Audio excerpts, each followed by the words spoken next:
Act like you belong and take up space. Have you found yourself playing small in business, confidence, or maybe even health? If you have, this video is for you. Welcome back to my channel, Jordan Mind, Body, and Soul, where we learn to take care of ourselves, mind, body, and soul. And if you're new to this channel, then welcome.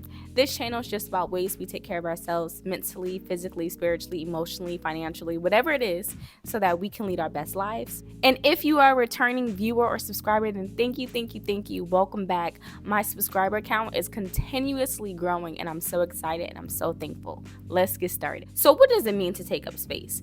Taking up space is showing up, moving, thriving, operating in power and confidence. So first, we're going to talk about the power in words and the way we choose to describe our situations and what we attract by using our words. So first example, your business is not a small business.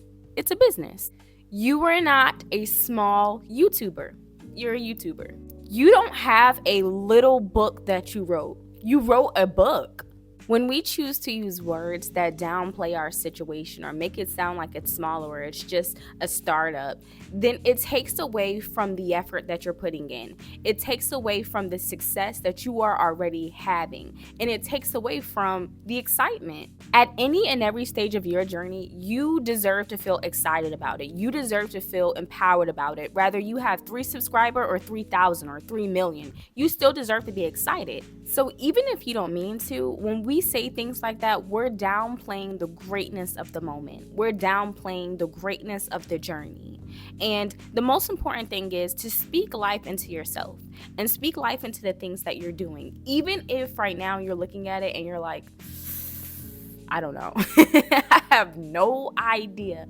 That's okay. Speak life into it. There are going to be so many times in life, so many times in your journey where you're going to be looking at things, you're going to be like, I have no idea. And it's still going to work out for you. And you're still going to see success. But speak into it. People are going to feed off your energy, right? For an example, if somebody is like this, they're like, I'm a small, look, just for an example, right? They're like, I'm a small YouTuber. And the first thing you think is, okay, you're a YouTuber who doesn't have like a lot of subscribers yet, right?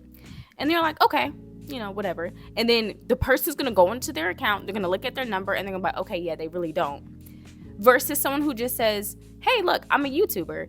And they promote themselves as that. And the person goes, and even if it's a small number, they're like, okay, this person's got some momentum. I see something over here. So we train people to look at the situation a certain way. So take up space. Have big energy when you're explaining the things that you're doing. Be excited about it. Don't be nervous. Don't be scared. Even if in the moment you're like, yeah, I want to promote this, but I don't know how it's going to, be accepted. Or I want to do something, but I'm not sure what my next step would be. Just start for number 1, and then when you talk about it, have excitement. Take up space. If you have energy and you are excited about something, 9 times out of 10, someone else is going to get excited just by watching you be excited, just by seeing your energy. Speak and move like you belong in a room, and watch, you'll become a part of that room. Watch this. So y'all know how much I love giving like stories and examples. I got 2 examples for you. The first example is when I was buying my second car, right? The car that I have now, 2019 RAV4, I bought it like off the lot. And honestly, on paper, like in theory, I had no business being there. But I knew that I wanted a new car. And so I was like, I had some free time that day. I literally was at the library and I was like, you know what? Forget this. I'm going to go check out Toyota. No plans, no money, just walked in there. And I was a little timid because like I know what's in my account. I'm like, shouldn't be here. But the first sales guy, he approached me. He was like, hey, what are you looking for? And I was like, honestly, like I'm not trying to leave with anything today. I don't want anything. I'm just seeing what's out there. That's it. I just want to know what's out there. And he was like, okay, let me show you around. And then he showed me a car and he started like talking about the features. He's like, have you thought about like the features and stuff that you want? And I'm like, yeah, I have certain, specifications that I want. So I was like, it's got to have a sunroof. I want 2-toned interior. Like I was going into detail. Like I knew I was coming. And so he was like, okay. And then he found it. He found a car that fit that criteria. And I looked at the price and I knew it was in my bank account and I knew what the monthly payments would be. and I knew the job that I would be working at. Like, I knew all the things that would tell me, no, you don't belong in this room. You cannot take up space here. So then I was like, okay, and I kept pushing back, like, oh, this is nice, but remember, I wasn't trying to buy it. I just wanted to know. I was just looking. And then, we went back into the dealership, and he sat down, and he was like, okay, well, tell me about you. Tell me some things that's going on right now. And he's like, well, let's check your credit. And then at the time I had like really good credit. So he's like, okay, that's good. This is great. And then he's like, where are you working? And he just started pulling like different strings to where I end up being on like I hope they still have it, because it was actually a really good deal. They had some program to where like college students, you had to submit like your transcripts. You had to have a certain GPA, certain credit score, no money down, and you didn't have to make your first payment for like 3 months. So I was hooked, right? And that day I drove away with a car, y'all, fresh off the lot, 0 mileage. And like, that is an example of me operating and taking up space in a room, and then me becoming a part of that room. Because once I left, it was, now this is a room you're in. You belong here. You deserve to be here. But if I would have gone to Toyota knowing all of that stuff ahead of time, I probably wouldn't have gone.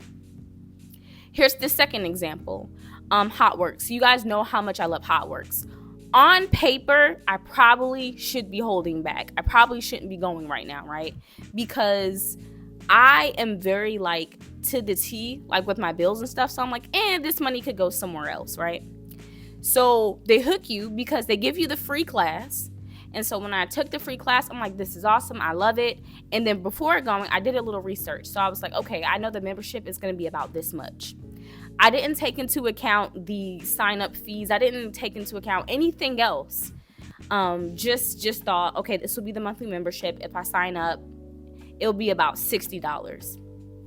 Lo and behold, after going through the intro class and doing everything, they taxed on like, the enrollment fees and all this stuff. It was just under like $200.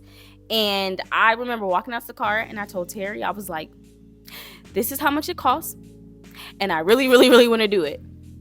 And again, do I really have the ability to take up space in that moment? I would have told myself no. I would have said, don't do this. Like, no. Had I known in advance.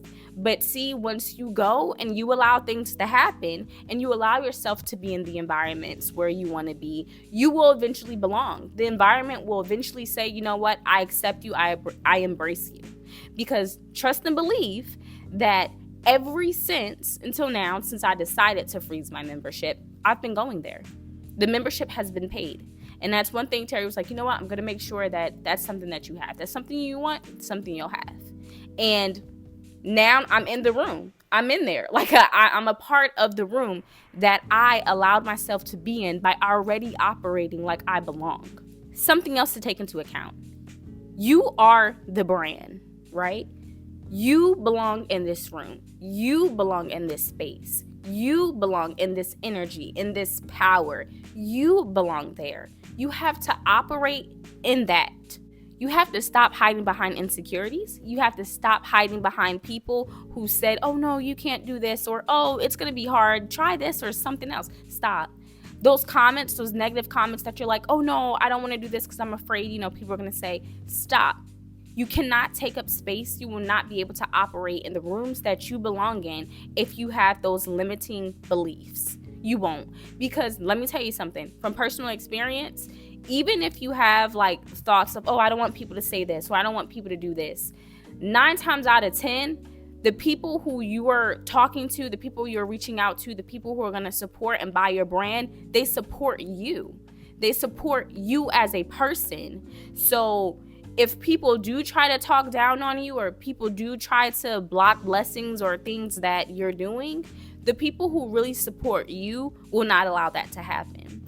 and your God, universe, ancestors, whoever it is you believe protects you, as long as you're doing what you're supposed to be doing, they're also not going to allow it. It's going to be blocked. So already eliminate that. You are the brand. You are the product. People can get what they need anywhere, right? That's what we're telling ourselves. Well, if I'm selling soaps, they can get soaps anywhere. Yes. But people will buy your soaps just because it's you, just because you're the person they're getting it from, and they want to get it from you. So be bold in that. Be confident in that. Take up space and know that that is a thing for you. You don't have to worry or be insecure about it, like, oh, I don't know, maybe not, because theirs might be better. Yes, theirs may be. And you may have to learn what's happening over there so that you can make adjustments and tweak it and be better. But even if theirs is better, there are still people who will come to you just because you are you. Operate in that and learn your power and learn how to cultivate it so that you can really, really be at your best, be at your peak. The biggest shift for you is going to be your mind, what you speak, how you feel, the way you're thinking. And that is going to be the energy that you attract and you bring back to you. And I'm telling you, as a person who deals with this like every day, who struggles with this every day, where I might be feeling or speaking positive things and in a good mood, but Terry's like, well, the energy that you have about it is not really going to bring you what you need. You have to cultivate that energy of being confident, of being strong, and being like, you know what? I'm really not sure how any of this is going to work out, but I know it's going to work out. And I'm excited and I'm confident in knowing that I am me and I'm doing what I'm supposed to be doing. And because of that, it has no choice but to work out for me. That's power. That's powerful. And lastly, I just want to remind you to reframe rejections and failures, because every stepping stone is a step. So even if you have to take a step back and analyze and get ready to execute again, okay, what are you going to do next? Now that you've had a moment to take a step back and you have this time to readjust, what's next? What's the next move? What are you going to do? And how are you going to operate in that space? Stand tall, make eye contact, speak clearly, ask questions, take up space. You got this. And I know it's not always going to be easy, but you can always find yourself right back at this video when you need a little more motivation again. But remember, you got this. You can do this. Take up space. Be confident. Feel good about what you do. Be excited to talk about it. Be excited to explain it. Be excited to plan, to prep, even on those days when it's hard. Now it's your turn. What is one way you will start to take up space in your life, starting today, starting right now in this moment? Let me know in the comments. And as always, please don't forget, take care of yourself, mind, body, and soul. And I'll see you in the next video.